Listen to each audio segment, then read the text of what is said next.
Bom, então, como eu disse na atividade, e vocês agora sabem que o nosso tema agora desse segundo bimestre são as lutas do mundo. E ele não tinha a definição de uma luta. E eu escolhi o judô porque eu nunca pratiquei judô, tá? Mas eu acho o judô uma luta com uma filosofia muito interessante para nós, uma filosofia de vida muito forte, né? Se algum de vocês já praticou judô, pode até colocar aí no chat para depois a gente conversar sobre algumas coisas, ver se é isso mesmo, né? Porque eu posso errar também. Todo o conhecimento que eu trago para vocês é através das minhas pesquisas. Mas quem pratica tem muito mais para dar. Como eu nunca pratiquei, eu só posso me basear nas pesquisas. Mas se alguém aí já praticou, a gente pode conversar depois sobre isso. Tá certo? Então a gente vai falar sobre o judô. O que é o judô? Como vocês sabem, lá no Oriente, não se usam letras como a gente está acostumado, se usam ideogramas, né? E esse aí que está aí na nossa tela é o ideograma do significado que tem o significado do judô. Né? E o que é o judô? É uma arte marcial praticada como esporte de combate que foi fundada por Jigoro Kano em 1882. Os seus principais objetivos é fortalecer o físico, a parte corporal, física da pessoa, a mente e o espírito. Então, geralmente, quando a gente fala em judô, a gente fala do triângulo. O triângulo do corpo, da mente e do espírito. Né? Porque os três, aliás, têm que trabalhar de forma integrada para que a pessoa possa desenvolver algumas técnicas que podem ser usadas para defesa pessoal. Tá? A contextualização do judô. Nasceu lá em 1882, mas por que surgiu? Por que alguém, esse Jigoro Kano, do nada tirou a ideia de criar uma luta? Durante anos, esse jovem Jigoro Kano se dedicou a fazer um estudo completo sobre as formas de autodefesa. Existem várias formas de autodefesa, né? Krav Maga, algumas outras lutas, são todas técnicas de defesa. E ele, além de procurar essas técnicas de defesa, ele buscava explicações para os golpes. E para explicar esses golpes, ele usava três leis: a lei da dinâmica, a lei da ação e a lei da reação. E, através dessas pesquisas, dessas buscas dele, ele acabou encontrando várias informações que permitiram que ele escolhesse, classificasse algumas técnicas. Técnicas do que? Na época se chamava Jujutsu. Né? Por que Jujutsu? E que ele usou essas técnicas para criar o judô. Por quê? O ju significa suave da palavra. E o do é caminho.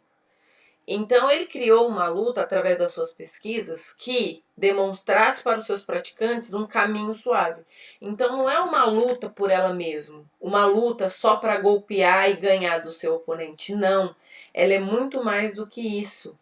Tá? Ela é uma busca, ela é um caminho, ela é uma evolução, ela é toda uma trajetória, né? Que tem que ser suave, como o próprio nome diz. Nada imposto, nada violento. Em 1882, juntamente com a criação desse esporte, também houve a fundação desse instituto.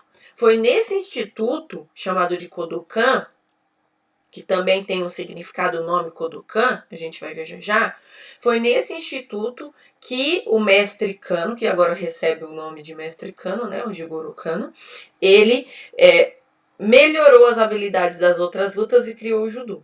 E por que Kodokan? O termo Kodokan é uma mistura de palestra, que é o Ko, o Do, que significa caminho, como a gente viu lá no judô, e o Kan, que significa instituto. Então, Kodokan significava um lugar para estudar o caminho.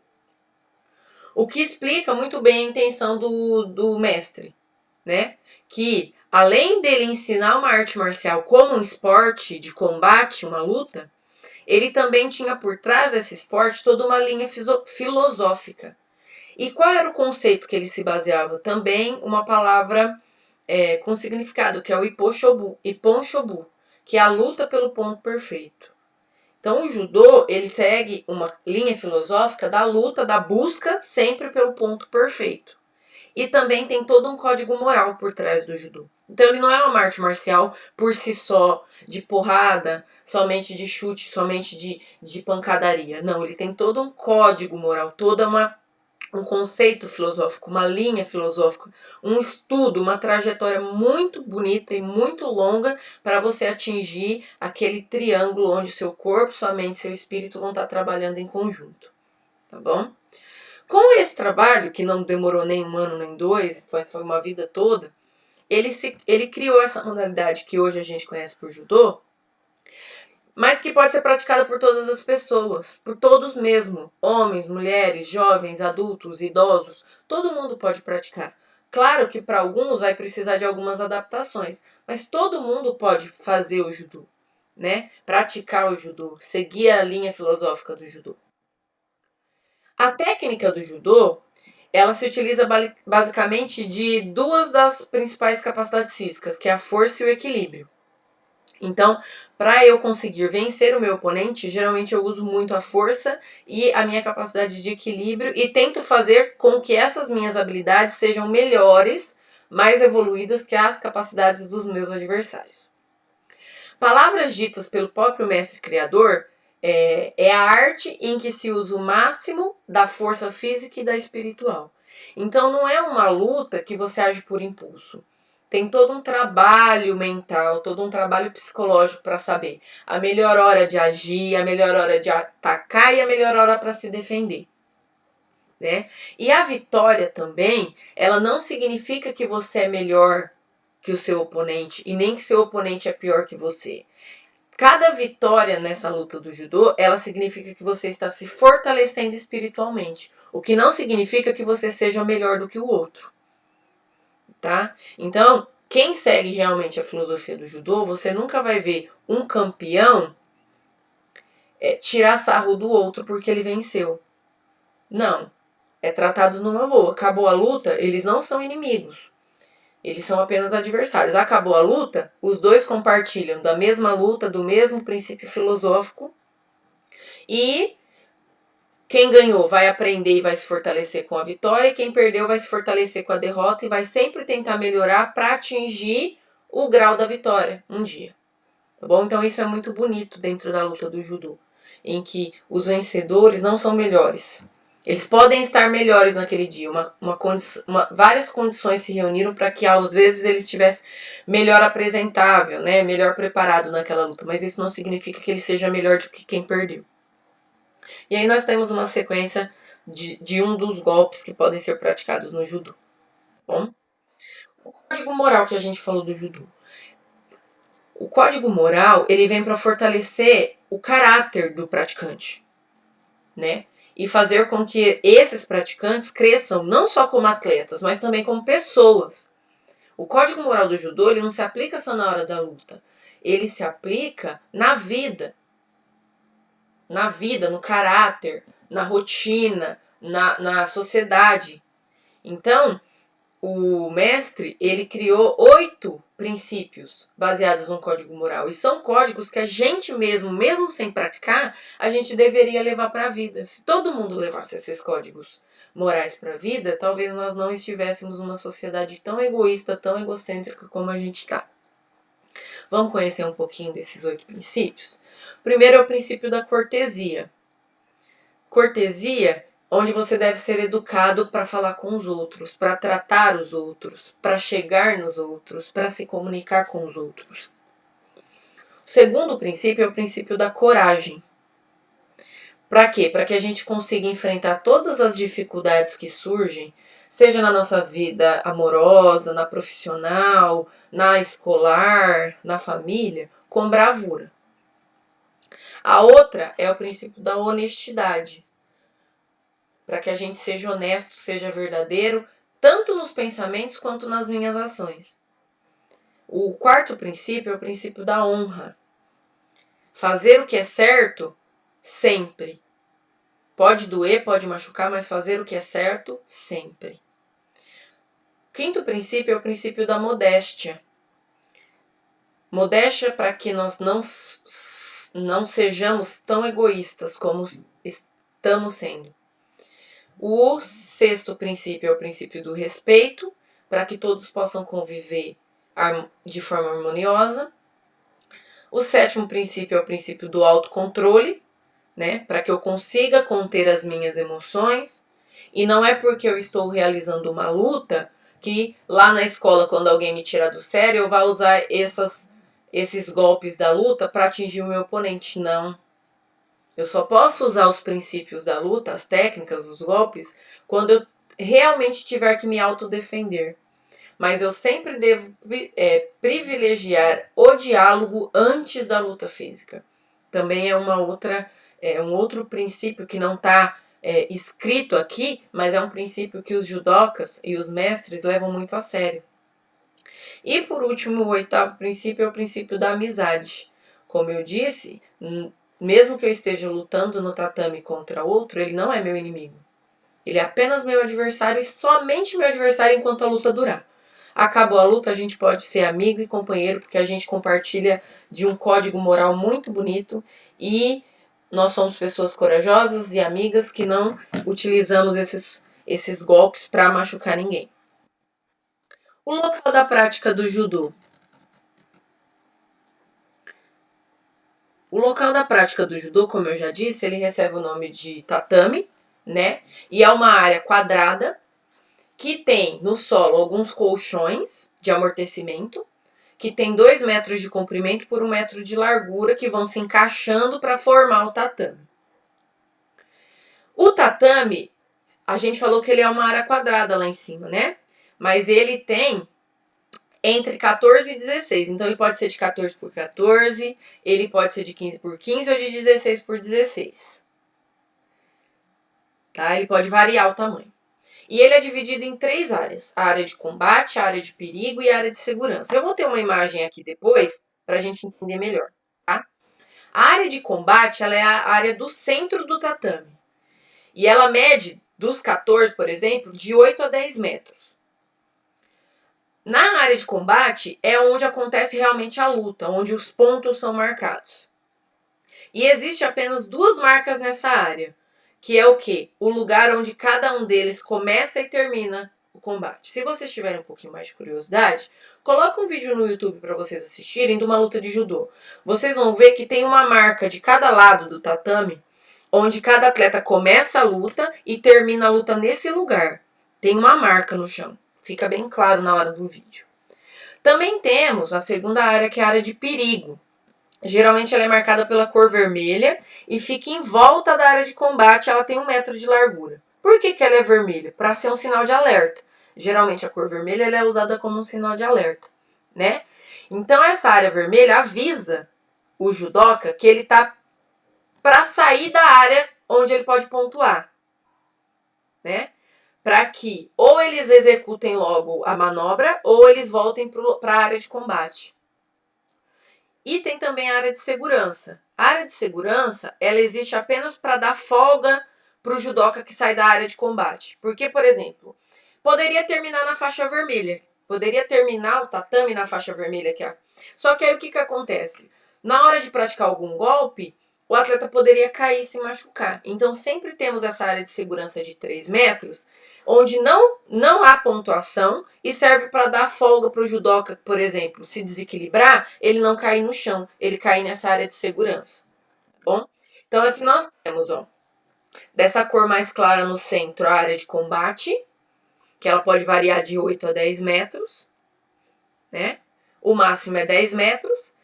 A zona de perigo, que é a vermelha, que ela tem 1 metro para avisar. Aqui os pontos podem acontecer, só que é para avisar que o atleta está prestes a sair da área. E nós temos a área de segurança, que aí está definida como a cor azul, que tem 3 metros, que não serve para pontuar, mas é só para segurança mesmo, como o próprio nome diz. Se eu somar 10 com 3, dá 14. Só que a gente sempre pode ter a ampliação dessas áreas, dependendo do tamanho, que pode chegar a 16. As principais características do judô. Em outros esportes de combate, como o MMA, como o Taekwondo, como outras lutas que a gente conhece, né, o jiu-jitsu e tudo mais, é normal a gente ver chute e soco, né? Quando a gente pensa em luta, a gente já pensa em soco e chute. Só que o judô é uma luta que não usa essas características. Então ela é bem diferente das outras. Por quê? O objetivo não é atingir o atleta com o chute nem com o soco. É projetar o oponente no solo. Né? E de uma maneira que ele não possa cair de frente. Ele tem que cair de costas ou de lado. A gente vai ver depois nos pontos do judô que os pontos, eles sempre dependem de como o atleta cai. E também tem a possibilidade de se pontuar ou de conseguir ou tentar aprisionar o atleta adversário. Aprisionar é segurar mesmo, imobilizar o atleta. Tá bom? Para que a gente entenda um pouco do fundamento do judô, existem 4 principais técnicas que a gente vai aprender agora. A Najiwaza, que são as projeções, que é projetar o atleta. Tem a Osaikomiwaza, que são as imobilizações, é segurar. Aqui nós temos, por exemplo, uma imagem de uma imobilização. A Shaimiwaza, que são as estrangulações, que também está sendo demonstrada através da perna do atleta de branco. Né? Ele está realizando tanto uma imobilização quanto uma estrangulação. E a Kansetsu Waza, que são as luxações, que é o quê? Imobilizar as articulações do atleta para que ele não consiga se movimentar. Tá bom? São as 4 principais técnicas. Agora a gente vai entender um pouquinho das principais regras. Pessoal, o que eu estou fazendo aqui é um resumo do que é o judô. O judô é muito mais amplo que isso. Dá pra gente ficar o ano inteiro só estudando o judô, mas a gente não pode. Né? Então, o que vocês têm que tentar entender aqui são as principais características, o que diferencia o judô das outras artes, por que ele é lutado de uma forma diferente do outro, por que ele tem uma característica diferente, por que tem um código moral, né? Então, como a gente falou, as principais regras. As medidas do tatame também entram nas regras. As lutas têm uma duração máxima de 5 minutos, então não é uma luta muito longa, ela é rápida, né? O objetivo da luta como um todo é conquistar o ippon. O ippon, como a gente já viu, ele é o ponto perfeito, né? E qual que é o ponto perfeito? É aquela onde eu consigo fazer com que o atleta adversário caia de costas no tatame ou que eu consiga imobilizar ele por 30 segundos. São as 2 formas de conquistar o ponto perfeito. E lembra que a luta do judô, ela se caracteriza pela busca pelo ponto perfeito? Então, assim que um atleta consegue esse ponto perfeito, a luta acaba. Pode ser com 30 segundos, pode ser com 4 minutos. A luta acaba no momento em que o atleta atinge o ponto perfeito. Caso nenhum dos lutadores consiga esse ponto perfeito, aí a gente vai começar a pensar nas vantagens que foram adquiridas. O que é vantagem? A gente vai ver que, fora o ponto perfeito, tem outras formas de se pontuar, né? Que são as que a gente chama no judô de vantagem. Quais são as vantagens? Eu posso conseguir um ippon jogando o meu atleta de costas, aliás, o meu adversário de costas no tatame e imobilizando ele por 30 segundos e também de uma outra forma. O azari é uma outra forma de pontuação do judô. O azari é um ippon incompleto. Então, ele não é o ponto perfeito porque o atleta não caiu de costas, tá? Então, o que é o azari? O azari acontece quando o atleta cai de costas, mas com pouca velocidade. Ele consegue, enquanto eu projetei o meu adversário, mas ele caiu de costas, mas ele não bateu as costas inteiras no chão. Ele caiu de lado, né? E também pode acontecer um azari quando eu conseguir imobilizar o meu oponente com apenas um ombro no chão. Aí cada azari, ele significa meio ponto. Então o ippon é um ponto, o azari é meio. Então se eu consigo, durante a luta, durante os 5 minutos, conquistar 2 wazaris, a luta acaba, porque meio com meio dá 1. Tá? E aí equivale a um ippon. 2 wazaris correspondem a um ippon. Além do wazari, nós temos o yuko. O yuko, ele é 1/3 do ponto. Quando que acontece o yuko? O yuko é quando eu projeto o atleta e o atleta cai de lado, bem de lado mesmo. E aí eu ganho 1/3 do ponto. Se eu conseguir 3 Wilcos, eu conquisto um Ippon. 1/3 com 1/3 com 1/3, 3/3, 1 inteiro, 1 Ippon. Tá? Há também o Kakô, que é a menor pontuação do esporte. Tá? Vale 1/4 de ponto. E acontece quando o adversário cai sentado. Nas lutas oficiais não existe o Kakô. Tá? Então, numa luta que você vê na televisão, não vai ter o Kakô. Só tem o Wilco, o Azari e o Ippon. Tá? Mas o Kakô também. Se eu conseguir 4 Kakôs, 1/4 com 1/4 com 1/4 com 4, com 4 quartos, que dão um Ippon, a luta acaba. Tá? Todas essas formas, tirando o Ippon, não finalizam a luta. Então, eu consegui um azar e a luta acabou? Não. Eu tenho que conquistar um ponto. O azar é meio. Então, eu tenho que tentar mais um. Tá? Então, eu vou acumulando. Ah, eu posso tentar conseguir um azar e 2 Yukos? Sim. Meio com 1/4 com 1/4, 1 inteiro. Tá? Então, a gente sempre tem que pensar nisso. No judô, também tem forma de penalização. O que é a forma de penalização? Quando eu consigo imobilizar o meu atleta, mas não conseguir chegar aos 30 segundos, né? Quando eu consigo imobilizar o meu atleta de 1 a 14,9 segundos, ninguém ganha ponto. Quando eu consigo imobilizar o meu oponente de 15 a 19,9 segundos, isso dá um Yuko. De 20 a 24,9 segundos, dá um Azari. E depois de 25 segundos, chegando a 30, dá um Ippon. Tá bom? Então, tudo isso a gente tem que lembrar quando a gente fala do judô, que além das vantagens, também tem as penalizações. Outras penalizações têm nome. O Shido é uma penalização fraca, que não faz com que o adversário ganhe pontos. Então, é uma chamada de atenção do árbitro, o Shido. O Shui é aplicado em casos mais graves ou quando o lutador leva o seu segundo Shido. Então, seria assim, o árbitro chamou a atenção do atleta por algum motivo. Aí aconteceu de novo, ele chamou a segunda vez, é um Shui. Tá? Foi o segundo Shido.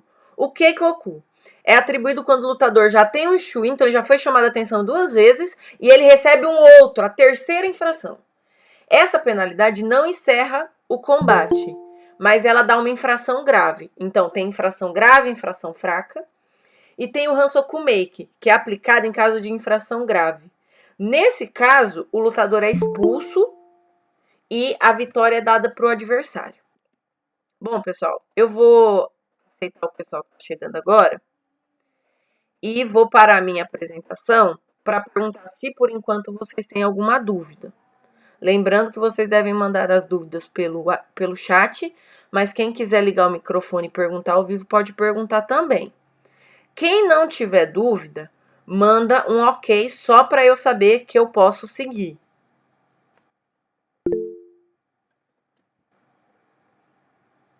Quem tiver dúvida, pessoal, pode falar assim, peraí, eu tenho uma dúvida. Porque aí é mais fácil explicar agora do que voltar depois do slide inteiro para explicar uma coisa lá do começo. Não? Ninguém tem dúvida? Posso continuar? Então, tá bom, vou compartilhar minha tela de novo.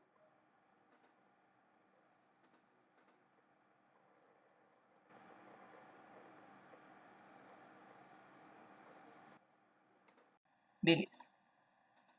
Então, nós vimos as penalizações agora que podem até terminar a luta, né? A vestimenta do judô. Eu acho que todo mundo, pelo menos algum contato com o judô já teve, já percebeu que eles utilizam uma vestimenta diferenciada, né? A vestimenta utilizada nessa modalidade é o judogi, e que, com a faixa, que a faixa sozinha é chamada de obi, formam o equipamento necessário para a prática. O judogi, né? Ele é composto pelo casaco, que tem o nome aí, o agi, pela calça, shitabaki, e também pela faixa. O judogi, ele pode ser apenas branco ou azul, só. E o azul é utilizado para diferenciar um atleta do outro, tá? Então, geralmente não, em todas as competições, um atleta tem que estar com o judogi azul e um atleta tem que estar com o judogi branco, para você conseguir separar, tá? Nas competições mais a fundo, eles têm o sobrenome nas costas e um número também, tá? E aqui na imagem nós temos o nome de cada parte, que não nos interessa, a gente só tem que saber quais são as partes que realmente formam o judogi, né? Que tem um outro nome que a gente conhece aqui, e eu vou deixar para vocês irem mandando no chat quem sabe que aqui no Brasil a gente não chama de judogi, a gente tem outro nome que a gente dá. Quem sabe manda no chat. Categorias e as faixas do judô. Os judocas são divididos em duas categorias. As categorias dos principiantes, que são as etapas dos kyus, e a dos mestres, que são as faixas dos dans. A cor da faixa que o atleta usa indica o seu grau. Então, pela cor da faixa, eu consigo saber se o atleta é principiante ou se ele é mestre. Tá? Aqui nós temos uma imagem que faz um resumão das faixas para nós. Tá? Então, nós temos o primeiro kyu, o segundo kyu, o terceiro, quarto, quinto, sexto, sétimo e o zero, que é a faixa branca. Então, a gente vai evoluindo. E depois que a gente chega no máximo da evolução dos kyus, a gente se torna mestre. Que é quando a gente fala que a gente chega na faixa preta. Só que muita gente acha que quando a gente chega na faixa preta, acabou. Não acabou, não. Dentro da faixa preta tem mais 10 dans. E o cara que chega no 10º dan, ele chega numa faixa vermelha.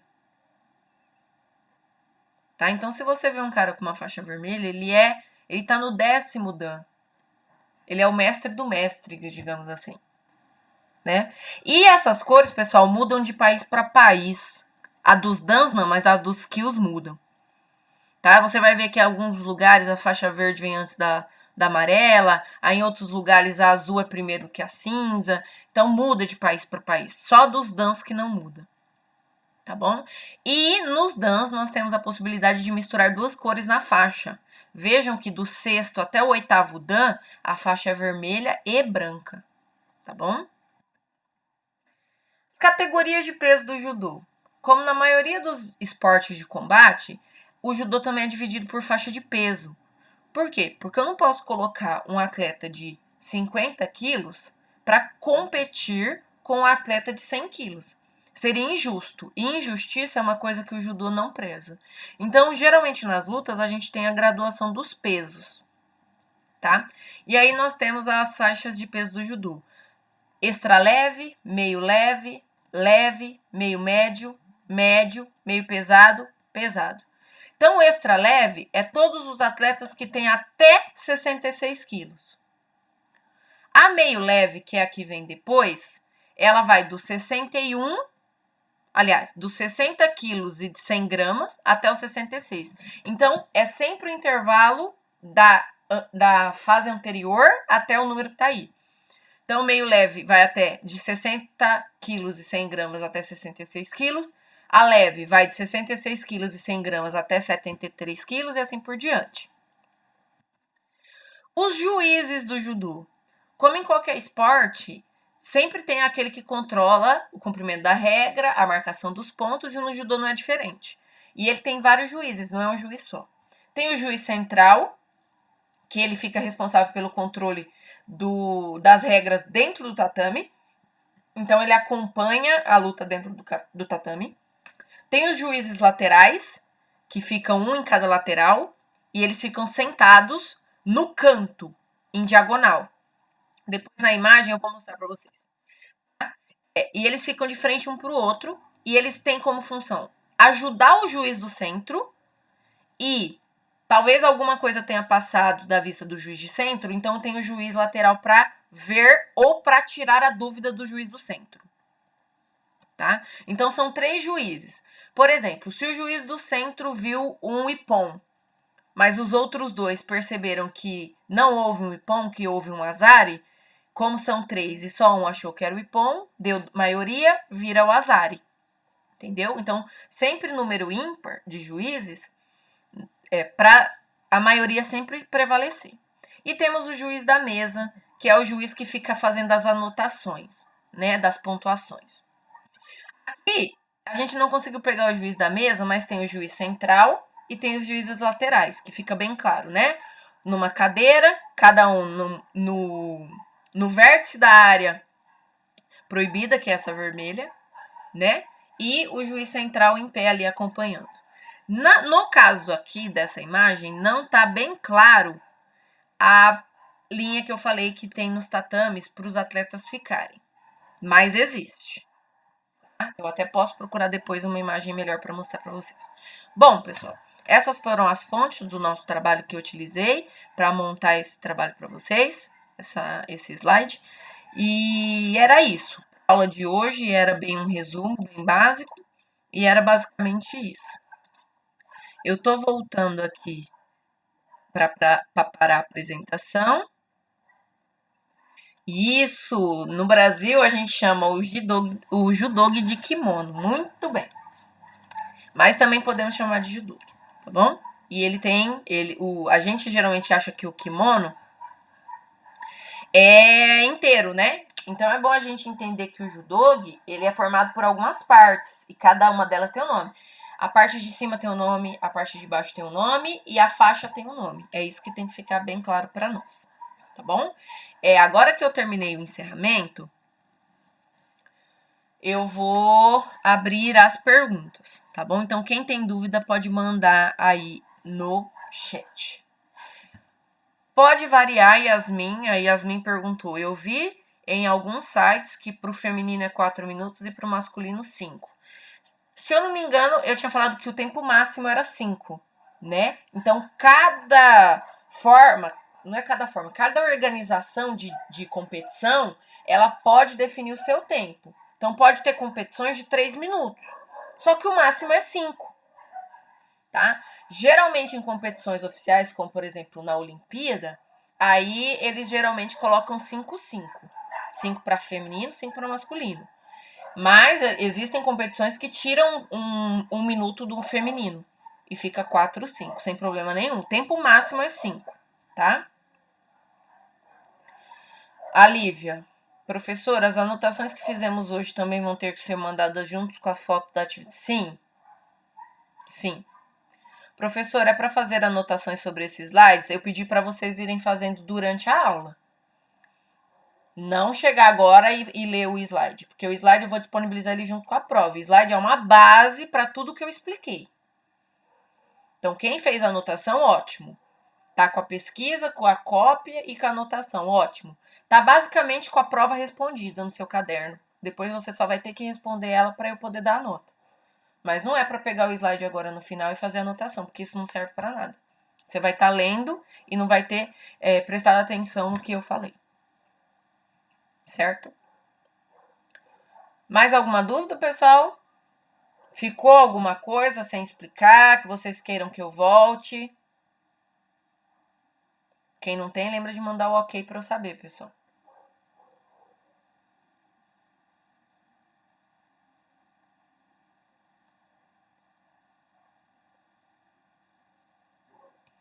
Beleza, pessoal, não saiam ainda, eu vou só encerrar a gravação.